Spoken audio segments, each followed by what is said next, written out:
நான் செக்ஸ் வச்சுக்கிட்டேன் அதனால் எனக்கு ஹெச்ஐவி வந்துருமா அப்படின்னு கேட்டேன்.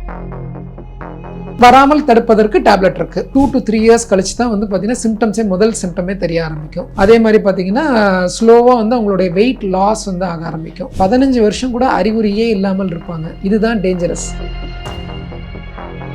இந்த மாதிரி நீடில் மூலமாக டிரான்ஸ்மிட் ஆகிறது முக்கியமான நோய் வந்து பார்த்தீங்கன்னா ஹெப்படைட்டிஸ் பி. 1,56,000 பேர் வந்து ஹெச்ஐவியால் பாதிக்கப்பட்டிருக்காங்க அப்படின்னு சொல்லியிருக்காங்க. இந்த டேட்டா உண்மையான கரெக்டான டேட்டா தான். ஹெச்ஐவி வந்து வராமல் இருக்கணும், அதுக்கு எந்த மாதிரியான ப்ரிவென்டிவ் மெத்தட்ஸ்லாம் இருக்குது? ஒவ்வொரு மாதமும் 1 கோடிக்கும் அதிகமான பார்வையாளர்களை சென்று சேரும் ஹெல்த் குரு சேனலில் உங்கள் நிறுவனத்தை விளம்பரப்படுத்த 9342302612 என்ற எண்ணை தொடர்பு கொள்ளுங்கள். இந்த சம்மர் ஹாலிடேஸை உங்க குழந்தைங்க யூஸ்ஃபுல்லாகவும் ஆக்டிவாகவும் ஸ்பெண்ட் பண்ணணும்னு நினைக்கிறீங்களா? அப்போ உடனே நியூரோஸ்பார்க் சம்மர் கேம்பை என்ரோல் பண்ணுங்க. வணக்கம் அண்ட் வெல்கம் டு ஹெல்த் குரு. நான் உங்கள் முரளி. ஸோ நீங்கள் நம்ம கூட பார்த்தீங்கன்னா STD specialist and HIV specialist doctor Mahalingam Periyasamy இருக்காங்க. இவங்க கிட்ட தான் பேச போகிறோம். வாங்க பேசலாம். வணக்கம் சார். வணக்கம் முரளி. எப்படி சார் இருக்கீங்க? ஃபைன். நீங்கள் எப்படி இருக்கீங்க? சார் நல்லா இருக்கேன் சார். சரி, ரீசெண்டாக தமிழ்நாடு கவர்மெண்ட் பார்த்தீங்கன்னா 1,56,000 பேர் வந்து ஹெச்ஐவியால் பாதிக்கப்பட்டிருக்காங்க அப்படின்னு சொல்லியிருக்காங்க. இந்த டேட்டா உண்மையான இந்த ஹெச்ஐவி வரதுக்கு என்ன காரணமாக இருக்குது? தமிழ்நாடு கவர்மெண்ட்டில் சொல்லியிருக்கிற டேட்டா வந்து கரெக்டான டேட்டா தான். சரிங்களா? ஸோ நமக்கு ஃபஸ்ட்டு கேஸ் வந்து இந்தியாவில் கண்டுபிடிச்சது 1986. சரிங்களா? ஸோ 86லேருந்து ஃபஸ்ட்டு கேஸ் வந்து கண்டுபிடிச்சது தமிழ்நாட்டில் சென்னையில் தான். ஸோ அந்த நாள்லேருந்து இது வரைக்கும் வந்து பார்த்திங்கன்னா இது வரைக்கும் நம்மக்கிட்ட ஹெச்ஐவியால் பாதிக்கப்பட்டவர்களோட எண்ணிக்கை வந்து பார்த்திங்கன்னா அரௌண்ட் 2 lakhs இருந்திருக்கும். அதில் நிறைய பேர் இறந்து போயிட்டாங்க. ஸோ இப்போ வந்து பார்த்திங்கன்னா ஆன் ரெக்கார்டு வந்து பார்த்திங்கன்னா இருக்கக்கூடியவங்க 1.56 lakhs வந்து பார்த்திங்கன்னா தமிழ்நாடு கவர்மெண்ட் ஸ்டாட்டிஸ்டிக்ஸ் சொல்கிறாங்க. அண்ட் அது கரெக்டான டேட்டா. அண்ட் எவ்ரி இயர், அதாவது வருஷம் வந்து புது நபர்கள் ஹெச்ஐவியால் பாதிக்கப்பட்டவர்கள்னு கண்டுபிடிக்கிறது வந்து பார்த்திங்கன்னா அரௌண்ட் 6000லேருந்து 7000க்குள்ளே புது நபர்கள் வந்து வர்றாங்க. இது வந்து நம்மளுடைய தமிழ்நாட்டில் ஐசிடிசி தன்னம்பிக்கை மையம் அப்படின்னு இருக்குது. அந்த நம்பிக்கை மையமில் வந்து பார்த்திங்கன்னா டெஸ்ட் பண்ணும்போது இந்த மாதிரி ஹெச்ஐவி பாசிட்டிவாக இருக்காங்கன்னு கண்டுபிடிக்கப்படுறாங்க. அதே மாதிரி ப்ரெக்னென்ட் மதர்ஸ் இவங்களை ஸ்க்ரீன் பண்ணும்போதும் வராங்க. அதே மாதிரி எஸ்டிடி கிளினிக்ஸ் இருக்குது, சுகவாழ்வு மையம்னு. ஸோ இந்த சென்டர்ஸ்லேயும் வந்து ஐடென்டிஃபை பண்ணுறவங்க. இது பல சோர்ஸில் வந்து பார்த்திங்கன்னா இந்த நபர்கள் ஹெச்ஐவியால் இருக்காங்களா டெஸ்ட் எடுக்கும்போது கண்டுபிடிச்சி வர்றது தான் இந்த நம்பர் நான் சொல்கிறது. ஒரு 6000லேருந்து 7000 ஆண்டுக்கு ஒரு இது அப்படிங்கிற நம்பர். இதில் இன்ட்ரெஸ்டிங் திங் வந்து என்னென்னா, நம்ம ஒரு 20 வருஷத்துக்கு முன்னாடி இருந்த நம்பர் அந்த பர்சன்டேஜோட கம்பேர் பண்ணும்போது இப்போ கடந்த ஒரு 15 வருஷமாக பார்த்திங்கன்னா நல்லாவே ரேட் வந்து குறைஞ்சி போச்சு. கம்மியாக இருக்குன்றீங்க? கம்மியாக இருக்குது. சரிங்களா? அதாவது என்னென்னா ஆனுவல் டிடெக்ஷன் ரேட்னு ஒன்று இருக்குது. அதாவது வருஷம் எத்தனை பேரை கண்டுபிடிக்கிறோம் அப்படின்னு. ஸோ அந்த நம்பர் வந்து பார்த்திங்கன்னா ஒரு பாயிண்ட் ஆஃப் டைமில் வந்து தமிழ்நாட்டில் வந்து 1% கிட்ட இருந்துச்சு 96 அந்த டைமில். அது வந்து பார்த்திங்கன்னா படிப்படியாக குறைஞ்சி வந்து பார்த்திங்கன்னா இப்போ வந்து 0.15க்கு வந்துருச்சு. 0.15னா 100க்கு 0.15 பேர் அப்படின்னா 1000க்கு ஒருத்தர் தான் அப்படிங்கிற கணக்கு தான் வந்திருக்கு. ஸோ இது வந்து பார்த்திங்கன்னா படிப்படியாக குறைஞ்சிருக்கு. இதுக்கு காரணம் வந்து பார்த்திங்கன்னா தமிழ்நாடுல இருக்கக்கூடிய இந்த ஹெச்ஐவி ப்ரோக்ராம் வந்து இன்டென்சிவாக வந்து பார்த்திங்கன்னா கடந்த ஒரு 20-25 வருஷமாக வந்து பார்த்திங்கன்னா நல்லா பண்ணியிருந்தனால இந்த பெனிஃபிட் இப்போ நம்ம வந்து பார்த்துக்கிட்டு இருக்கோம். சரி, அதே மாதிரி என்ன சொல்கிறோம், ஹெச்ஐவி வந்து பார்த்தீங்கன்னா செக்ஷுவலாக மட்டும் பரவலை, இந்த டேட்டோ போகிறதுனாலும் ஹெப்படைட்டிஸ் வைரஸ்னாலும் பரவல்னு சொல்கிறாங்க. அது எந்த அளவுக்கு சார் உண்மை? இது வந்து பார்த்திங்கன்னா இந்த நோய் ஏற்கனவே நமக்கு அந்த தெரியும், ஒரு 4-5 வழிகளில் வந்து பரவக்கூடிய நோய் அப்படின்னு. சரிங்களா? மெஜாரிட்டி வந்து பார்த்திங்கன்னா செக்ஷுவல் மோடு தான்.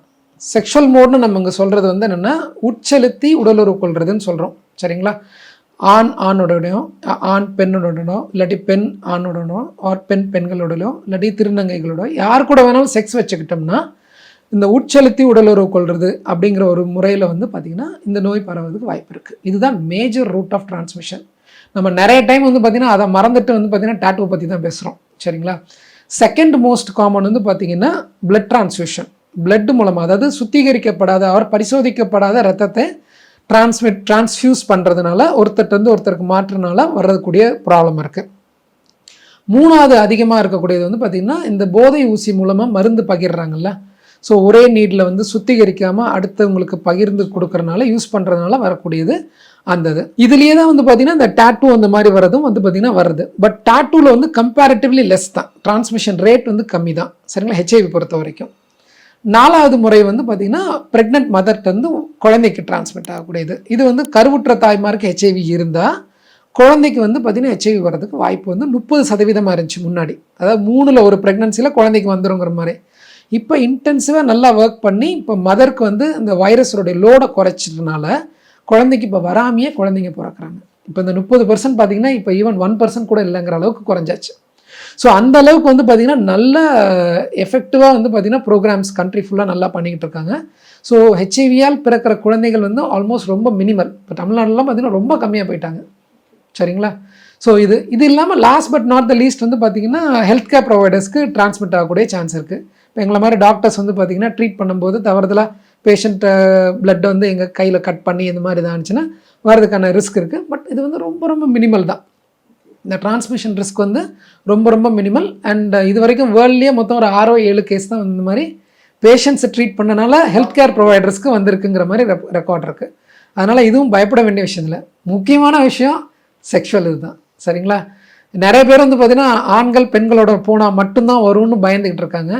நிறைய நமக்கு தெரியாமல் இருக்குது ஹோமோசெக்ஷுவல் பிஹேவியர், அதே மாதிரி ஓரல் செக்ஸ் பண்ணுறது, ஏனல் செக்ஸ் பண்ணுறது, இதன் மூலமாகவும் வர்றதுக்கு நிறையவே வாய்ப்பு இருக்குது. சரி, இப்போ ஹெச்ஐவி வந்துடுச்சு, ஃபர்ஸ்ட் அவங்க என்ன சார் பண்ணணும்? ஓகே, இப்போ ஒருத்தவங்களுக்கு வந்து 2 விஷயம் இருக்குது. ஒன்று வந்து என்னென்னா, இப்போ ஒரு செக்ஷுவல் கான்டாக்ட் போயிட்டு வந்தாவே உடனே வந்துடுமா அப்படின்னு எல்லாருக்குமே ஒரு டவுட் இருக்குது. ஸோ எந்த ஒரு வழியில் பரவுறதுலையும் வந்து பார்த்திங்கன்னா டிரான்ஸ்மிஷன் எஃபிகசின்னு ஒரு வார்த்தை இருக்குது. அதாவது இது செஞ்சால் இது கட்டாயம் நடக்குமா அப்படிங்கிறது. நான் செக்ஸ் வச்சுக்கிட்டேன் அதனால் எனக்கு ஹெச்ஐவி வந்துடுமா அப்படின்னு கேட்டால் கிடையாது. அது வந்து சான்ஸ் வந்து உங்களுக்கு 2% தான் வர்றதுக்கு. கூட வேறு ஏதாச்சும் பால்வினை நோயும் இருந்துச்சுன்னா சான்ஸ் வந்து பார்த்திங்கன்னா 5 முதல் 10% இன்க்ரீஸ் ஆக வாய்ப்பு இருக்குது. அவ்வளோதான். 90% எஸ்கேப். சரிங்களா? 90% இது இன்னும் ப்ராப்ளம் இருக்காது. இதுதான் எல்லாருக்கான பயமே. நான் போயிட்டு வந்துட்டேன் சார், எனக்கு வந்துருமோன்னு அந்த பயம்தான். பட் இது வராமல் தடுக்கணும் அப்படின்னா இப்போ அந்த மாதிரி இருக்கவங்க வந்து 3 டேஸ்க்குள்ளே, அதாவது 72 ஹவர்ஸ்க்குள்ளே 72 மணி நேரத்துக்குள்ளே போடுறதுக்கு போஸ்ட் எக்ஸ்போஷர் ப்ரொஃபைலாக்சிஸ் டேப்லெட்னு இருக்குது. அதை போட்டுக்கிட்டாங்கன்னா அந்த ஹெச்ஐவி வந்து அந்த வைரஸ் உடம்புல ஃபிக்ஸ் ஆகிறதுக்கு முன்னாடி அதை ப்ரிவென்ட் பண்ணிடலாம். இது டேப்லெட், இது 28 டேஸ் எடுக்கிற மாதிரி வர டேப்லெட். இந்த டேப்லெட் வந்து பார்த்திங்கன்னா நிறைய இடங்களில் வந்து பார்த்திங்கன்னா த்ரூ ப்ரைவேட் ஃபார்மசிஸ் வந்து பார்த்திங்கன்னா கிடைக்கும். சில இடங்களில் ஹெல்த் கேர் ப்ரொவைடர்ஸ்க்கு இந்த மாதிரி ஆயிடுச்சு அப்படின்னா கவர்மெண்ட்லேயே வந்து பார்த்திங்கன்னா ஏஆர்டி சென்டரில் ஃப்ரீயாகவே கொடுத்துருவாங்க. அதாவது எப்படி சொல்றீங்கன்னா, ஒருத்தவங்க வந்து செக்ஷுவல் இருக்காங்க, அதுக்கப்புறம் இந்த ப்ரிவென்ட் பண்ண டேப்லெட் போடலாம்னு சொல்றீங்க. வராமல் தடுப்பதற்கு டேப்லெட் இருக்கு. சரிங்களா? அந்த எத்தனை நாள் போடணும்? இது 28 நாள் போட வேண்டியது இருக்கும். ஆனா ஆரம்பிக்க வேண்டியது 72 மணி நேரத்துக்குள்ள ஆரம்பிக்கும். அது ஒரு குரூஷியலான டைம் அது. ஓகே. டேப்லெட் நேம்லாம் சார்? டேப்லெட் நேம் நம்ம இங்க இதுல நம்ம டிஸ்கஸ் பண்ண வேண்டாம். ஏன்னா நிறைய மல்டிபிள் கம்பெனிஸ் இருக்கு. அது பேரே post exposure prophylaxis tablet. Okay. அதுல மல்டிபிள் கம்பெனிஸ் இருக்கு. நிறைய கம்பெனிஸ் இருக்கு. இது டாக்டர் பிரிஸ்கிரிப்ஷன் இல்லாம போடக்கூடாது. ப்ரிஃபரபிளி வந்து பார்த்தீங்கன்னா பால்வினை நோய்த்துறை மருத்துவர்கள் யார்ட்டாச்சும் கலந்து ஆலோசித்துட்டு இந்த மருந்து எடுத்துக்கிறது நல்லது.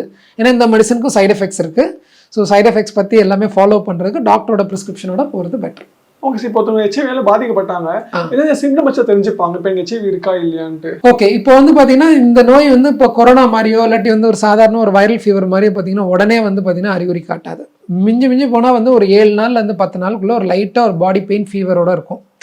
ஸோ இது வந்து நம்ம மிஸ் அவுட் பண்ணுறதுக்கு சான்ஸ் இருக்குது. டாக்டரால் கூட கண்டுபிடிக்க முடியாது. சரிங்களா? பட் அதனுடைய மேஜர் ப்ராப்ளம் வந்து பார்த்திங்கன்னா தெரிய வர்றது வந்து ஒரு 2 to 3 இயர்ஸ் கழிச்சு தான் வந்து பார்த்திங்கன்னா முதல் சிம்டமே தெரிய ஆரம்பிக்கும். ஸோ அந்த டைம்குள்ளே வந்து என்னென்னா உடம்போட எதிர்ப்பு சக்தி குறைஞ்சிக்கிட்டே வந்து முதல் அறிகுறி ஆரம்பிக்கும். முதல்ல ஆரம்பிக்கிறது யூஸ்வலி வந்து பார்த்திங்கன்னா தோலில் ஏதாச்சும் பார்த்திங்கன்னா நாள்பட்ட புண்கள் இதெல்லாம் இருக்கும். அதே மாதிரி பார்த்திங்கன்னா ஸ்லோவாக வந்து அவங்களுடைய வெயிட் லாஸ் வந்து ஆக ஆரம்பிக்கும். அதுக்கப்புறம் அவங்க 3rd ஸ்டேஜுக்கு போவாங்க. 3rd ஸ்டேஜ் போகும்போது பார்த்திங்கன்னா கழுத்தில் கட்டி இந்த மாதிரி எல்லாம் நிறைய பிரச்சனை வரும். வெயிட் லாஸ், தொடர்ந்து இருமல், டிபிக்குரிய சிம்டம்ஸ்லாம் வர ஆரம்பிக்கும். வாயில் வெள்ளையாக மாவு மாதிரி படரும், லூஸ் மோஷன் தொடர்ந்து போகும். சரிங்களா? விடாத தலைவலி, இந்த மாதிரி இதெல்லாம் வந்து அடுத்த ஸ்டேஜில் போகும். கடைசி ஸ்டேஜில் போகும்போது பார்த்திங்கன்னா அதிகப்படியான வந்து பார்த்திங்கன்னா சந்தர்ப்பவாத நோய்கள் உடம்புக்குள்ளே வர ஆரம்பிக்கும். ஸோ மூளை காய்ச்சல், சரிங்களா? அதே மாதிரி பார்த்திங்கன்னா லிவர் ஃபெயிலியர் ஆகிறது. ஸோ இந்த மாதிரி நிறைய ப்ராப்ளம்ஸ் வந்து பார்த்திங்கன்னா 1 by 1 வந்து பார்த்திங்கன்னா வர சான்சஸ் இருக்குது. ஸோ இது எந்த ஸ்டேஜில் இருக்காங்கிறது அதுக்கேற்ற மாதிரி பார்த்து தான் கண்டுபிடிச்சி ட்ரீட்மெண்ட் கொடுக்க வேண்டியது இருக்கும். இதில் என்னென்னா எல்லாருமே வந்து பார்த்திங்கன்னா இதே ஃபேஸில் தான் போவாங்களான்னு கேட்டிங்கன்னா கிடையாது. சிலருக்கு நல்ல உடம்பு எதிர்ப்பு சக்தி இருந்தால் 15 வருஷம் கூட அறிகுறியே இல்லாமல் இருப்பாங்க. இதுதான் டேஞ்சரஸ். ஏன்னா வந்து பார்த்திங்கன்னா அந்த 15 வருஷம் தனக்கு இல்லைன்னே நினச்சிக்கிட்டு, அதாவது தனக்கு இருக்குங்கிறது தெரியாமையே பார்த்திங்கன்னா நோயை பரப்பிக்கிட்டு இருப்பாங்க.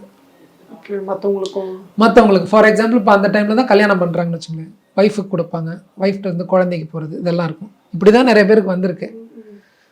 இந்த சீக்கிரமே வந்தவங்களாம் பார்த்திங்கன்னா உடம்பு எதிர்ப்பு சக்தி இல்லாதவங்க, அவங்க பார்த்திங்கன்னா இன்ஃபெக்ட் செக்ஷுவல் கான்டாக்ட் இருந்திருக்கும். ஒரு 2-3 வருஷத்தில் பார்த்திங்கன்னா உடம்பு சரியில்லாமல் போய் அடுத்த ஒரு 1 இயரில் செத்து போயிடுவாங்க. ஸோ இது வந்து உடம்பு எதிர்ப்பு சக்தி இல்லாதவங்க. ஸோ இந்த 2 கேட்டகரி ஆஃப் பீப்புள் இருக்கிறாங்க.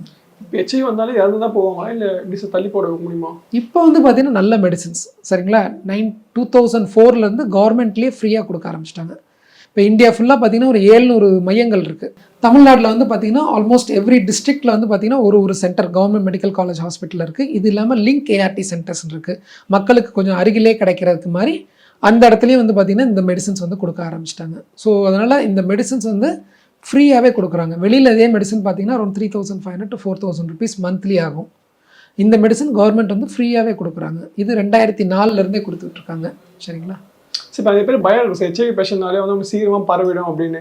ஹெச்ஐவி பேஷண்ட் கிட்ட இன்னொருத்தருக்கு வந்து எந்த வழியில் சார் பரவும்? மெஜாரிட்டி செக்ஷுவல் தான் சரிங்களா. 95% செக்ஷுவல் மோட் தான் சரிங்களா. இப்போ வந்து எல்லாருக்கும் இருக்கிற பயம் வந்து என்னென்னா, இப்போ வீட்டில் ஒருத்தருக்கு வந்து ஹெச்ஐவி இருக்குது அப்படி இருக்கும்போது எனக்கு அவங்ககிட்டருந்து வந்துருமா அப்படின்ட்டு. ஃபார் எக்ஸாம்பிள் ஒரு அப்பாவுக்கு இருக்குது பையனுக்கு வந்துருமா அப்படின்ட்டு ஒரு பயம் சரிங்களா. இப்போ ஒரு பையனுக்கு இருக்குது அம்மா அப்பாவுக்கு வந்துருமான்னு ஒரு பயம் வீட்டில் இருக்கவங்களுக்கு சரிங்களா.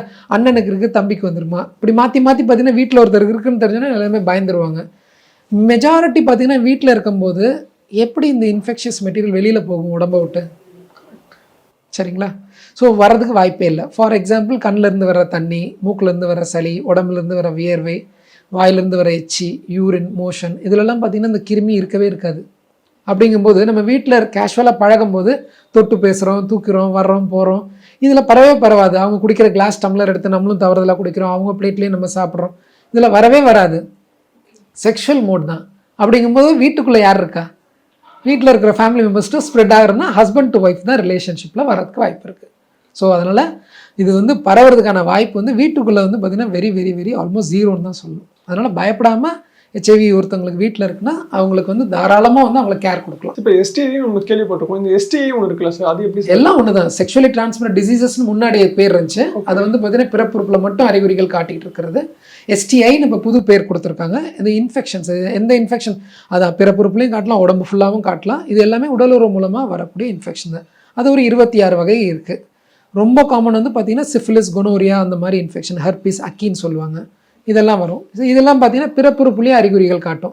ஹெச்ஐவி குறிப்பாக நான் இங்கேயும் சொல்ல விரும்புகிறது வந்து என்னென்னா, நிறைய பேர் பிறப்புறுப்பில் ப்ராப்ளம் வந்தோன்னே சார் இது ஹெச்ஐவியான்னு கேட்பாங்க. ஹெச்ஐவி பிறப்புறுப்பில் அறிகுறியே காட்டாது சரிங்களா. பால்வினை நோய்கள் தான் வந்து பார்த்திங்கன்னா பால்வினை நோய்களில் குறிப்பாக சிஃபிலிஸ்ன்னு சொல்லக்கூடிய நோய் வந்து பிறப்புறுப்பில் புண்ணு மாதிரி வரும். கொனோரியாங்கிறது வந்து பார்த்திங்கன்னா சீழ் மாதிரி வரும். யூரின் போகும்போது எரிச்சல் வரும். பெண்களுக்கு அடிவயிற்று வலி அந்த மாதிரி வரும். இதுதான் வந்து பார்த்திங்கன்னா அறிகுறிகள். இது இல்லாமல் மறு மாதிரி வரும், பால் மறு மாதிரி வரும், இல்லாட்டி காலிஃப்ளவர் பூத்த மாதிரி வரும் சரிங்களா. இதெல்லாம் தான் அறிகுறிகள் வரும். இந்த கொனோரியான்னு சொன்னீங்களா சார், அது வரதுக்கு என்ன சார் காரணமாக இருக்குது? எல்லாம் செக்ஷுவல் மோட் தான். சேம் அதுவும் செக்ஷுவல் எல்லாமே பேரே செக்ஷுவலி டிரான்ஸ்மிட்டட் டிசீசஸ்ல அப்படின்னா செக்ஸ் மூலமாக பரவக்கூடிய நோய்கள் இதெல்லாம். அதே ஒரு சில பேர்லாம் பார்த்தீங்கன்னா காலில் கன்ஷாட்லாம் அடிப்பாங்க சார், அதனாலேயே வந்து ஹெச்ஐவி தொற்று வருமானு பயந்துட்டு இருக்காங்க. அதெல்லாம் உண்மையா சார்? இந்த இதில் வந்து காதில் அந்த இயர் பியர்சிங் இந்த மாதிரி பண்ணுறதெல்லாம் வந்து பார்த்திங்கன்னா இட்ஸ் அ பிளண்ட் நீடில் தான் சரிங்களா. அதாவது ஹாலோ போர் நீடில் கிடையாது. ஸோ பிளண்ட் நீடில் வந்து டிரான்ஸ்மிஷன் ரேட் வந்து ரொம்ப ரொம்ப கம்மி தான். ஸோ அது அதே மாதிரி வந்து பார்த்திங்கன்னா டாட்டூவிங் இதெல்லாம் பார்த்திங்கன்னா பிளண்ட் நீடில்ஸ் தான். தோ டிப்பு ஷார்ப்பாக இருந்தாலும் பிளண்ட்டாக உள்ளுக்குள்ளே ஹாலோ கிடையாது. அதில் வந்து டிரான்ஸ்மிஷன் ரேட் வந்து கம்மி. பட் ப்ரொவைடட் அது பண்ணுற இடம் வந்து சுத்தமாக இருக்கணும், அந்த நீடில் வந்து சுத்தமாக இருக்கணும். ஏன்னா நம்ம எல்லாமே ஹெச்ஐவி பற்றி தான் ரொம்ப பேசிகிட்டு இருக்கோம். இந்த மாதிரி நீடில் மூலமாக டிரான்ஸ்மிட் ஆகிறது முக்கியமான நோய் வந்து பார்த்திங்கன்னா ஹெப்படைட்டிஸ் பி, அதாவது கல்லீரலுடைய பாதிப்புகள் ஏற்படுத்தக்கூடும். ஸோ இது வந்து பார்த்திங்கன்னா இன்ஃபெக்ஷன் வந்து டக்குன்னு ஸ்ப்ரெட் ஆயிரும். ஸோ இந்த நீடில்ஸை சுத்திகரிக்காமல் இருக்கும்போது இந்த கன்ஷாட் இதோ இல்லாட்டி வந்து டாட்டூவிங்கோ அதில் ஹெப்படைட்டிஸ் பி, சி இது ரெண்டுமே வந்து பரவுறதுக்கு வாய்ப்பு நிறையா இருக்குது. ஸோ அதனால் எங்கே போனாலும் நமக்குன்னு தனி நீடில் யூஸ் பண்ணுறாங்களான்னு பார்த்துக்கணும். இதுதான் ரொம்ப முக்கியம். இந்த ஹெப்படைட்டிஸ் பிசி சொன்னீங்களா சார், இதனால ஹெச்ஐவி வர வாய்ப்புகள் இருக்கானா? ஹெப்படைட்டிஸ் பி வேறு, ஹெப்படைட்டிஸ் சி வேறு, ஹெச்ஐவி வேறு, மூணுமே 3 ஆளுங்க சரிங்களா. ஆனால் ஒன்று இருக்கிறனால இன்னொன்று வர்றதுக்கு வாய்ப்பு அதிகமே ஒழிய இது வந்துட்டனால அது வரணும்னு அவசியமே கிடையாது. ஓகே ஓகே, இது வந்தால் அது பிரச்சனையும் தனி பிரச்சனை, இது வந்து அதாவது மாறாது சரிங்களா. ஓகே, இப்போ ஒரு ஆப்பிரிக்கன் வந்து என்னதான் நீங்கள் வந்து வெள்ளை ஃபேர் அண்ட் லவ்லி போட்டிங்கனாலும் வந்து வெள்ளைக்காரனை மாற முடியாது. ஓகே, ஆப்பிரிக்கன் தான், அந்த மாதிரி தான். ஓகே சார், இறுதியாக வந்து கேட்குற கொஸ்டின் பார்த்தீங்கன்னா இப்போ ஹெச்ஐவி வந்து வராமல் இருக்கணும், அதுக்கு எந்த மாதிரியான ப்ரிவென்டிவ் மெத்தட்ஸ்லாம் இருக்குது? ஓகே, ஸோ ஹெச்ஐவி ப்ரிவென்ஷனுக்கு அந்த காலத்துலேருந்தே நம்ம பேசிகிட்டு இருக்கிறது வந்து இந்த ஏபிசிடி அப்படின்னு சொல்கிறது தான் சரிங்களா. ஏ வந்து ஆப்ஸ்டினன்ஸ்னு சொல்லுவாங்க.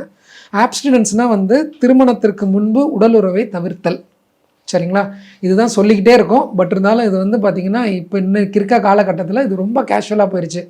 வர்ற கிளைண்ட்ஸ் எல்லாருமே வந்து பார்த்தீங்கன்னா நான் கேர்ள் ஃப்ரெண்ட் இருக்காங்க, நான் செக்ஷுவல் கான்டாக்ட் இருந்துச்சு அப்படி இப்படின்னு மாற்றி மாற்றி சொல்லிட்டு தான் இருக்காங்க. பட் அந்த தனி மனித ஒழுக்கம்ங்கிறது ஒன்று கட்டாயம் தேவை. சரிங்களா? ஒன்று. ஸோ இப்போ அந்த மாதிரி ஆப்ஸ்டினெண்ட்டாக இருக்க முடியல அப்படின்னா வந்து பார்த்திங்கன்னா அடுத்தது வந்து பார்த்திங்கன்னா பி ஃபெய்த்ஃபுல்னு ஒன்று சொல்லுவாங்க. உங்கள் பார்ட்னர்கிட்ட நீங்கள் ஃபெய்த்ஃபுல்லாக இருக்கணும். சரிங்களா? மல்டிபிள் பார்ட்னர் தான் வந்து பார்த்திங்கன்னா ரிஸ்க்கை இன்க்ரீஸ் பண்ணும். சரிங்களா? நான் என் பார்ட்னர் கூட இருக்கிறேன் அப்படிங்கும்போது எனக்கு தெரியும் அந்த பார்ட்னர் வேறு யாரு கூடயும் இல்லை அப்படின்னா பிரச்சனை இல்லை. மல்டிபிள் பார்ட்னர்ஸ் அப்படியே செயின் மாதிரி போயிட்டு இருந்துச்சுன்னா யார் மூலமாக இன்ஃபெக்ஷன் வரும்னு நமக்கு தெரியாது. இது வந்து பிஃபோர் மேரேஜாக இருந்தாலும் சரி, கல்யாணம் ஆனதுக்கு அப்புறம் இருக்கிறவங்களுக்கும் இதே தான். உங்கள் பார்ட்னர் கூட நீங்கள் ஃபெய்த்ஃபுல்லாக இருக்கணும். ஓகேவா? மூன்றாவது சி வந்து பார்த்திங்கன்னா கன்சிஸ்டன்ட் காண்டம் யூசேஜ். இந்த ரெண்டுமே என்னால் பண்ண முடியாது அப்படின்னு இருக்கவங்களுக்கு காண்டம் தான் வந்து ஒரே ஒரு தடுப்பு வழி இப்போ இருக்குது. சரிங்களா? ஆணுறைகளை கரெக்டான முறையில் பயன்படுத்தினா இந்த ஹெச்ஐவி நோயோ பால்வினை நோயோ வர்றதுக்கான வாய்ப்பு வந்து 0 ஆயிரும். சரிங்களா?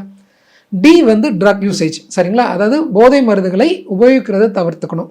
போதை மருந்துன்னு நம்ம இங்கே சொல்கிறது வந்து எனிதிங், ஆல்கஹால் முதற்கொண்டு எல்லாமே சொல்லலாம். ஆல்கஹால், கஞ்சா, மற்ற பவுடர்ஸு, லைக் இன்ஜெக்ட் பண்ணுறது எதாக இருந்தாலும். ஏன்னா வந்து இதெல்லாம் எடுத்துக்கும் போது என்ன ஆகுதுன்னு கேட்டிங்கன்னா, ஒன்று வந்து நம்மளுடைய சுயநிலை அந்த இடத்துல இருக்காது.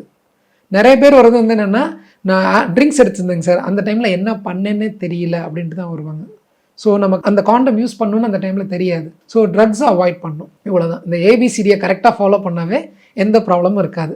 சரிங்களா? ஹெச்ஐவின்ற 3 எழுத்து நோயை தடுக்கிறதுக்கு வந்து ABCD 4 எழுத்து மந்திரம் தான் பண்ண சொல்லிட்டீங்க. அவ்வளோதான். ஸோ ஹெச்ஐவி வரதுக்கு என்ன காரணமா இருக்கு, வராம என்னெல்லாம் பண்ணணும், ஸோ இன்ஃபர்மேஷன் பக்கத்து கேட்டீங்க.